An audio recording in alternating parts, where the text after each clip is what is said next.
માતાજી મિત્રો અને હર હર મહાદેવ બધાને મિત્રો, આપણે ઘણા સમયથી વિચારતા કે વ્લોગ બનાવવો છે, તો આજે વાડીએ આવ્યા તો ફાઇનલી વ્લોગ બનાવી નાખ્યો છે.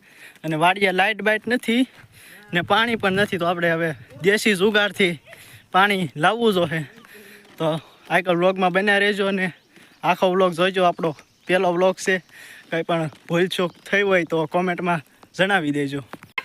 આ પાણી છે જે આપણે ટીપણામાં પોગાડવાનું છે. તમને લાગતું હોય છે કે આ ભાઈને માતાજી આવ્યા છે, મને માતાજી ને આતા હો, પણ એ ભાઈને માતાજી નથી આવ્યા, એ ભાઈને તેડકવા લાગી ગયો છે એટલે વોટીને બેઠા છે. એ મોટર મેકી દીધી છે, લાઇટ નથી એટલે આપણે સોલારની વ્યવસ્થા કરેલી છે. તો જો આ બધા મહેનતુ માણસ છે, બધા એન્જિનિયર જ છે અહીંયા. જો આ ભાઈ, એક આ ભાઈ, આ બધા સાયન્ટિસ્ટો ફેર્યા છે અહીંયા. આ ભાઈ શેડા તો દઈ દીધા છે, પણ હવે નક્કી નહીં, આમાં આઘું રહેવું પડે. જો મોટર તો ઉપડી ગઈ પણ ઊંધી ઉપડી હોય એવું લાગે છે.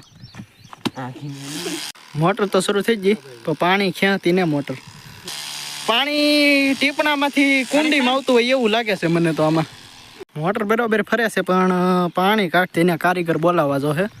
37 નંબરનો કારીગર, લાગતું નહીં એનાથી કાંઈ હિરખું થાય એમ, તો એ મહેનત કરે છે થોડી થોડી. આર્યો બીજો કારીગર, આ છે 37 નંબરનો કારીગર. જો કે એનાથી થોડું કંઈ ખેરખું જો, પાણી તો બરોબર આવ્યું ને પણ થોડું થોડું આવે છે. આ છે આપણા ત્રીજા કારીગર 48 નંબરના, એટલે હવે બધું રેડી થઈ જશે, પાણી આવી જશે. હા બરોબર છે. અરે રેડી, પાણી તો બહુ પ્રેશર આવ્યું, 7.5 ની મોટર લાગે. હા સોલાર આડું ઊભું રહેવું જોઈએ, નકર આમાં મોટર 7.5 ની છે ને પાણી બહુ કાઢે છે. મિત્રો પાણી તો આવી ગયો ફાઇનલી, આમ તમે જોઈ શકો છો 7.5 ની મોટરનું પાણી આવે છે. આગળ 5 મિનિટમાં ટીપણું ભરાઈ જશે.